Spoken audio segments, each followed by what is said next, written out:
தர்மம் வலைக்காட்சி நேயர்களுக்கு வணக்கம். அனைவருக்கும் இனிய தைத்திருநாள் நல்வாழ்த்துக்கள். இன்னைக்கு நம்ம கூட நடமாடும் சித்தர் பிரம்மஞானி எம்ஜி அரசு சுவாமி ஐயா அவர்கள் இருக்காங்க. வணக்கம் ஐயா. வணக்கம் தம்பி. தர்மம் வலைக்காட்சி நேயர்களுக்கு வணக்கம். அதே நேரத்தில் உலக பொதுமக்கள் அனைவருக்கும் வணக்கம். இந்த இனிய பொங்கல் நல்வாழ்த்துக்கள். உலக மக்கள் அனைவரும் நோயற்ற வாழ்வை குறைவற்ற செல்வமாக வாழ வேண்டும் என்று அருட்பெரும் ஜோதி ஆண்டவன் அருளால் உங்களை அனைவரையும் வாழ்த்தி இந்த கேள்விக்கு நான் செல்கின்றேன்.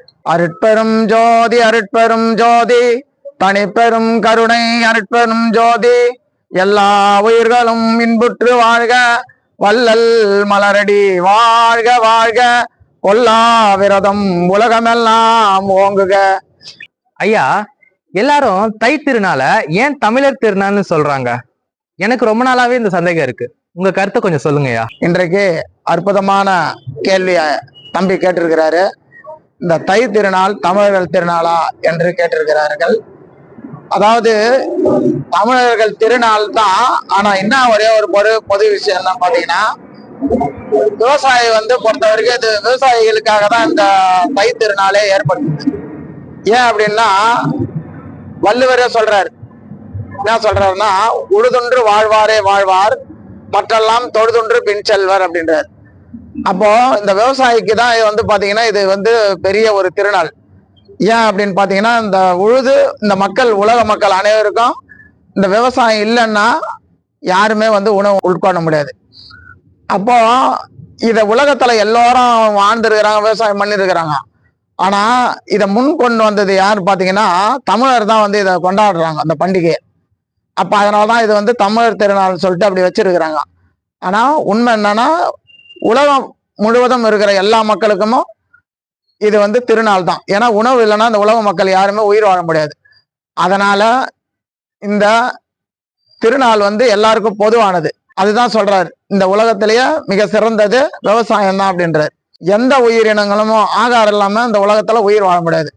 அதுக்காக என்ன பண்றாரு, விவசாயத்தை மிக சிறந்தது அப்படின்றாரு. அதுக்குதான் அற்புதமா சொல்றாரு பாருங்க, உழுதுன்று வாழ்வாரே வாழ்வார் மற்றெல்லாம் தொழுதுன்று பின் செல்வன்றார். என்னன்னா, இந்த உலகத்துல படிச்ச எவ்வளவு பெரிய ஆபீசரா இருந்தாலும் அவனுக்கு மேல ஆபீசருக்கு போய் வணக்கம் பண்ணணுமா, வணக்கம் தான் அதை தொழுதுண்டு பின் செல்வர். இப்போ ஒரு கம்பெனி இருக்குது, ஒரு சூப்பர்வைசரை பார்த்து ஒரு ஒர்க்கர் வணக்கம் பண்ணுவான். அந்த ஒர்க்கர் அதே மாதிரி சூப்பர்வைசர் மேனேஜர் வணக்கம் பண்ணுவாங்க, மேனேஜர் ஓனரை வணக்கம் பண்ணுவாங்க. இப்போ இது மாதிரி வணக்கம் பண்ணி தொழுதுண்டு பின் செல்வர். தாங்கெல்லாம் என்ன பண்ணுவாங்க, வேலை செய்துதான் இந்த மாதிரி வணக்கம் பண்ணி தான் அவங்க சம்பாரிச்சு இந்த உலகத்துல வாழணும், மக்கள் குடும்பத்தை காப்பாத்தணும். ஆனா விவசாயம் அப்படி இல்லை. அவன் தனித்திறமை, அவனே உழுதுண்டு அவனே விவசாயம் பண்ணி சேர்த்து வச்சு அவங்ககிட்ட தான் போய் யாரா இருந்தாலும் வாங்குவாங்க. அது பெரிய வியாபாரியா இருந்தாலும் சரி, பெரிய முதலாளியா இருந்தாலும் சரி, யாரா இருந்தாலும் அவங்ககிட்ட தான் போய் வாங்க. அதனால உலகத்திலே மிக சிறந்த தொழில் எதுன்னா விவசாயம் தான் சொல்லிட்டு யார் வள்ளுவர் சொல்றாரு. மற்றெல்லாம் அது அவரு கீழதான் அப்படின்னு சொல்றாரு. அது எவ்வளவு பெரிய தொழிலா இருந்தாலும் சரி. அதனாலதான் அவர் சொல்றாரு, உழுதுன்று வாழ்வாரே வாழ்வார் மற்றெல்லாம் தொழுதுன்று பின் செல்வர். இவங்க எல்லாம் கையெழுத்து கும்பிட்டு தான் வாழணும். அவர் எவ்வளவு பெரிய படிச்சிருந்தாலும் அதிகாரியா இருந்தாலும் எவ்வளவு பெரிய மினிஸ்டர் பிரைம் மினிஸ்டரா இருந்தாலும் சரி, யாரா இருந்தாலும் என்ன பண்ணோம், ஒருத்தரை சார்ந்துதான் இவங்க எல்லாம் வாழ்ந்துன்னு இருக்கணும். ஆனா விவசாயம் மொத்தம் யாரை சார்ந்த வாழ தேவையில்ல. அவன் அவனுடைய உழைப்பை நம்பிதான் வாழணும். அதனால அந்த தொழில் மிக சிறந்தது உலகத்திலேயே அப்படின்னு சொல்லிட்டு வள்ளுவர் அற்புதமா சொல்றார் திருக்குறளை பத்தி. அப்ப அதனால விவசாயம் மிக சிறந்த தொழில்.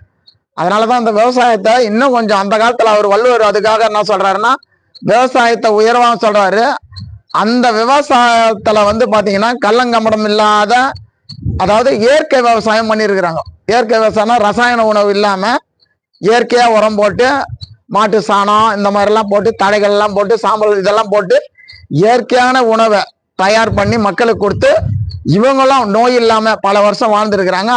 மக்களும் அது போல நோய் இல்லாம பல வருஷம் வாழ்ந்துருக்கிறாங்க. அதனால இந்த உலகத்திலே மிக சிறந்த தொழில் எதுனா விவசாயம் தான். அது அற்புதமான தொழில். அதனால தம்பி இன்னைக்கு அற்புதமான கேள்வி கேட்டிருக்கிறாரு. ரொம்ப சந்தோஷம். ஐயா, பொங்கல்னாலே இந்த கிராமத்துல பாத்தீங்கன்னா விடிய காலில சீக்கிரம் எழுந்திரிச்சு நல்லா குளிச்சு புது ஆடை அணைந்து இந்த கரும்பு கடிச்சு பொங்கலை பொங்க விட்டு குலவை போட்டு இந்த பானை உடைக்கிறது, இந்த ஜல்லிக்கட்டு, இதெல்லாம் நிறைய விஷயங்கள் இருக்கியா. ஆனா இந்த சிட்டி சைடு, அதாவது சென்னையில வாழ்ற மக்கள்கள் பாத்தீங்கன்னா பொங்கல்னா என்ன நினைச்சுக்கிறாங்க, வீட்டுல ஒரு சக்கரை பொங்கல் வச்சு சாப்பிட்டுட்டு டிவில ஒரு புது படம் போட்டாங்கன்னா அதை உட்காந்து பார்த்துக்கிட்டு அப்படியே ஃப்ரெண்ட்ஸோட வெளியே போயிட்டு அதோட அந்த டே அந்த ஹாலிடே முடிஞ்ச உடனே ஆஃபீஸ்க்கு போய் மறுபடியும் அவங்களோட வேலையை ஆரம்பிச்சிடுறாங்க. ஸோ பொங்கல்னா என்ன இது ஆக்சுவலா, எப்படி அதை கொண்டாடணும், உங்க கருத்து கொஞ்சம் சொல்லுங்கய்யா. அற்புதமான கேள்வி கேட்டுருக்கிறீங்க.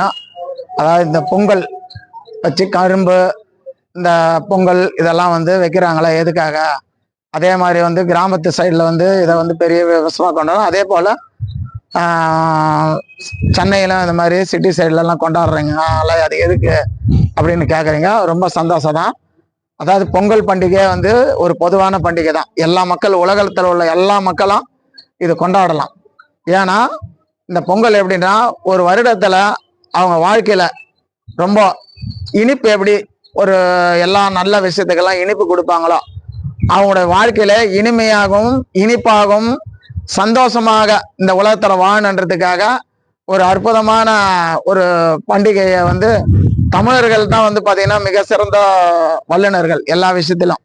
எப்படின்னு பாத்தீங்கன்னா அது உணவு வகையா இருந்தாலும் சரி, ஆன்மீகமா இருந்தாலும் சரி, ஒரு பண்டிகை கொண்டாடுறதா இருந்தாலும் சரி, ஒற்றுமையில இருந்தாலும் சரி, எல்லாத்திலையும் இந்த தமிழர் வந்து பண்டிகை வந்து அற்புதமா கொண்டாடி எல்லாரையும் மகிழ வைக்கக்கூடிய ஒரு திருநாள் வந்து பொங்கல் திருநாள் தான். ஆகையால நீங்க அற்புதமான ஒரு கேள்வியை கேட்டிருக்கிறீங்க. பொங்கல் வந்து எப்படின்னா அந்த கரும்பு எப்படின்னா அது இனிப்பு, அவன் வாழ்க்கையில எல்லாமே இனிப்பா இருக்கணும் அப்படின்றதுக்காக இனிப்பா வைக்கிறான். அதே மாதிரிதான் பொங்கல் அவன் வாழ்க்கையில பொங்கி, அந்த பொங்கு வந்து வரும் பார்த்தீங்கன்னா பொங்கி வரும். அது பொங்கி வரும்போது அவன் வாழ்க்கையில எல்லா வளமும் நலமும் அந்த பொங்கி வரணுன்றதுக்காக அந்த பொங்கல் பானையை ஒரு இதுவா வச்சிருக்கிறாங்க. அது ஒரு ஐதீகமா, ஒரு கலாச்சாரமாக, ஒரு பண்பாக அதை வச்சிருக்கிறாங்க. இது வந்து நல்ல ஒரு விழா, ஒரு திருவிழா தான் பொங்கல் திருநாள். இந்த அற்புதமான அந்த திருநாள் மக்கள் அனைவருக்கும் ஒரு அற்புதமான கேள்வி நீங்க கேட்டிருக்கிறீங்க. இது மக்கள் கேட்டு எல்லாருக்கும் பயனா இருக்கும்னு நான் நம்புறேன். ரொம்ப சந்தோஷம். நன்றிங்க ஐயா. இந்த நிகழ்ச்சியில நான் கேட்ட கேள்விக்கு மிக அருமையாகவும் ரொம்ப அற்புதமாகவும் மக்களுக்கு புரியுற மாதிரி கருத்துக்களை நீங்க வந்து தெளிவா சொன்னீங்க ஐயா. ரொம்ப நன்றி ஐயா. தர்மம் மலைக்காட்சி நேயர்களுக்கு என்னுடைய தை திருநாள் நல்வாழ்த்துக்கள். நான் உங்களை அடுத்த நிகழ்ச்சியில சந்திக்கிறேன். அதுவரை நன்றி, வணக்கம். அற்புதம், ரொம்ப அற்புதமா கேட்டீங்க. அதே போல இதை வந்து பார்த்து நீங்க எப்படி மகிழ்ந்தீங்களோ இந்த வீடியோவை பார்த்து, அது போல உங்களுடைய நண்பர்களுக்கு, உறவினர்களுக்கெல்லாம் இதை வந்து ஷேர் பண்ணுங்க, சப்ஸ்கிரைப் பண்ணுங்க, லைக் பண்ணுங்க. ரொம்ப நன்றி, வணக்கம். இது போன்ற நல்ல தகவலை தெரிஞ்சுங்கன்னா தர்ம மலைக்காட்சியை லைக் பண்ணுங்க, ஷேர் பண்ணுங்க, சப்ஸ்கிரைப் பண்ணுங்க. நன்றி, வணக்கம்.